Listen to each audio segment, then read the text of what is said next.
So I think I'm going to change it up a little bit here. A little bit about my background, as you heard. I've been involved in the startup industry for about 17 years now, 2 companies in Pennsylvania. But about in 1997, my baby daughter was born, and one of our neighbors or friends gave her a book, Dr. Seuss book, called Oh, the Places You'll Go. How many people here have read it?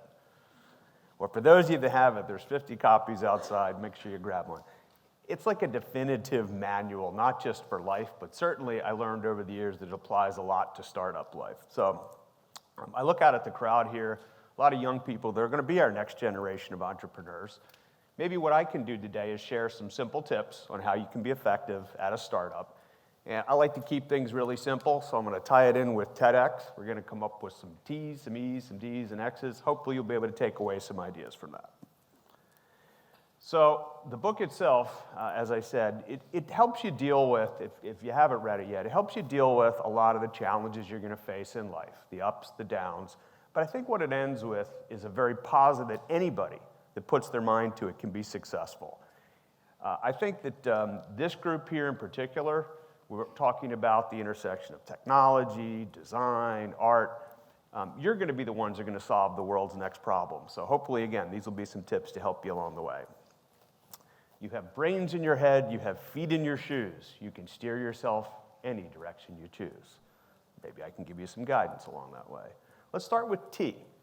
So the 2 terms we're going to talk about in T are team and timing. And these are probably 2 of the most important elements when you form your startup. Let's talk about team for a little bit. Some key numbers to think about here. Number 1, 3. There's 3 key functions that your founding team needs to bring together to make sure you have the skills covered to be successful. Goes without saying that the most important is probably the team that's going to create your product or service. That's probably the most common thing that we think about when we build a founding team. Number 2, though, is your sales and marketing team. I can't tell you how many companies and products I've encountered that are the greatest thing in the world, but they don't tell anybody about it. They don't spread the word. They don't take advantage of the opportunity to get their product in front of people. So having a great marketing mind is absolutely essential. And the barrier, to be honest with you, to creating a product, to getting the word out, has never been lower. We'll talk about some tips on that a little bit later. And then the third piece, inevitably, you're going to need the money person, the person that's going to help you raise funds. It's one of those inevitabilities. Once again, the climate's never been better. Everything from Kickstarter to venture capital, lots and lots of options to help you fund your great idea. The next key number here is 5. After the founding team, your first 5 people are the ones that are going to make and break your company. And a common attribute that those 5 people have is our next number, is 10. The difference between a mediocre performer and the A-teamers, the people that are really above and beyond, is at least 10x in productivity and output, whether it's a creative skill, whether it's just getting work done. These are the people you have to find. So I encourage you to really spend your time looking in those first 5 people. And one that I think gets overlooked today, particularly today in an area of electronic connectedness, is one location, co-location. We try and do things very virtually nowadays, but there's literally no substitute for being in the same room, working on the whiteboard. In the Pittsburgh area, we have such a wealth of opportunities, incubators, academic support facilities that can get you together. Take advantage of those. The other big T word, and sometimes this is one you can control, sometimes it's one you can't, is timing. We've all probably seen companies that are too early, some that are too late. A great example of one that was too early. How many are familiar with Amazon Fresh? Anybody? It's pretty regional right now. It's in New York, San Francisco, and some of the other larger cities. But basically what they provide is fresh food in an hour, okay? Well, this isn't a new concept. In the dot-com era, there was a company called Webvan that did the same thing. But what did we lack then? We lacked the one thing we're all probably carrying today, a way to order it, a way to get it, to make those requests on demand. The technology was all there. It was just a few years too early. Similarly, too late. There was a company, anybody own a flip video recorder? You remember that thing? Well, it was basically obsoleted overnight when all the smartphones came out with video recording, instant one-button push up to YouTube. So you have to be careful on that end.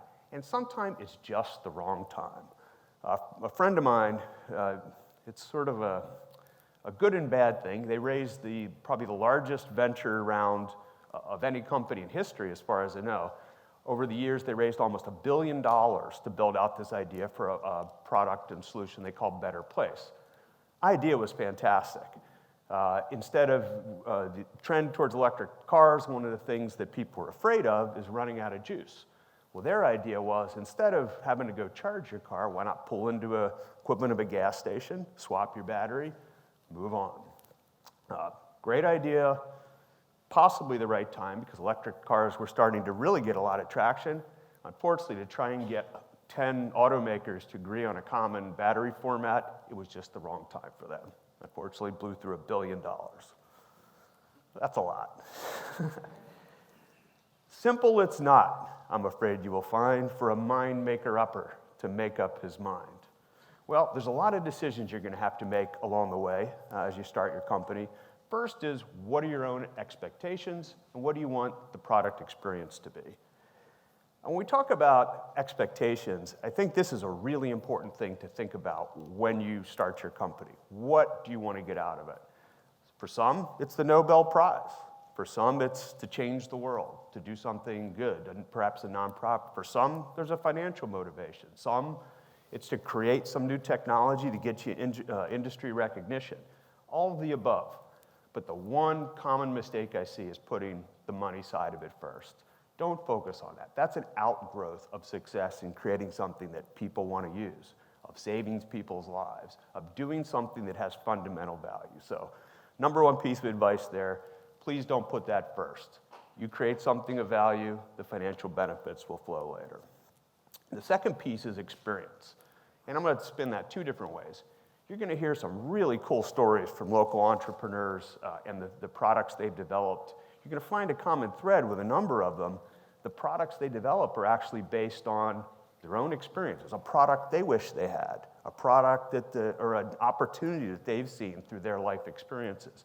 Hugely important input. Oh yeah, you're probably seeing the GIF behind me. Obviously your product experience extremely. I think we've all lived through that. There's an old axiom that you never get a second chance to make a first impression. I think when Apple kind of totally, and other companies, transformed the product design experience, everything from the so-called unboxing, that first experience when you open that phone, you feel it, you touch it.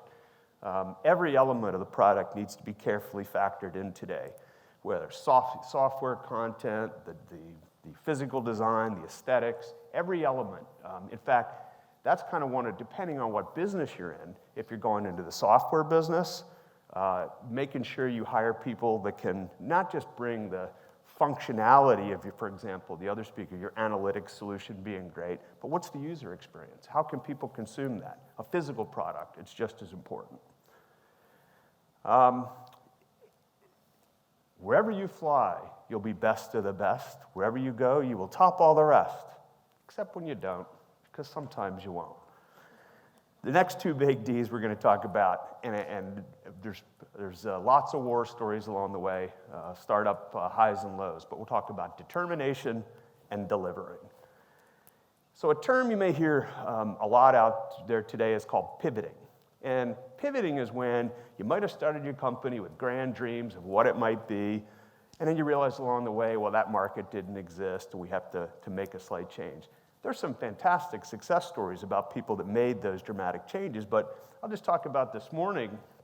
The one gentleman talked about technology that was doing drone vision now being applied to automating or improving colonoscopy results. That's a pretty radical pivot. The next speaker was talking about how the kidney matching algorithms, I think it was like 2007, I invested in this company called SwapTree. It turned out to be not a very good investment because at the time it was technology to help people exchange CDs, DVDs, and books. Well, they were obsoleted pretty quick about 2 years after that. But the concept was, if you'd read a book or you'd watched a movie, you didn't need it anymore, but you were interested in a particular book or CD, it would arrange these swaps. It was all free. You just basically do postage. and the light bulb went off. If they had applied that to kidney swaps, they'd probably still be in business today. But, oh well. The other thing that I think anybody that's lived the ups and downs of startup life is the first time you don't make payroll is a real character building experience. And everybody's going to go through it. But it's you and your founder sitting around the kitchen table or wherever you are that day, and you've got people depending on you. Maybe it's just 5 or 10 people, but they've committed their life to the success of your venture. They're dependent on you. You've put all your heart and soul into this. To be honest with you, this is where you find out what you're really made of. This is where you have to hunker down, get that big order you've been waiting for, shake some money out of your investors, ask for sacrifices from your team. This is one of the hardest points in a startup's life, but really, if the ones that have been through it, I think they end up much better on the other end. Delivering. Well, it's all great if you have wonderful ideas and the whiteboard looks good, the PowerPoints. If someone could come up with a PowerPoint to software converter, they'd be the wealthiest person in the world. It's coming, I'm telling you. Someone's going to do it, but not yet. The nature of the way we build products today is so dramatically different. It used to be a 2-year, 3-year project. You do your blueprint, you just figure out what you're going to build, you build it, and 3 years later, something pops out the other end.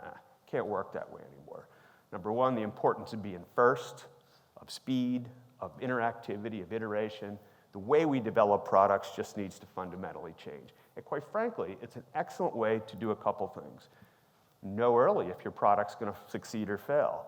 Use a community, use your customers as your R&D and testing lab. And to constantly, iteratively react to things that are going on around you, new regulations, new market opportunities, whatever.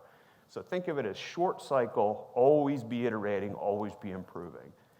And let's imagine that whatever you've created, and you're going to hear some really cool stories of companies that are creating fascinating products. What happens if all of a sudden you're successful?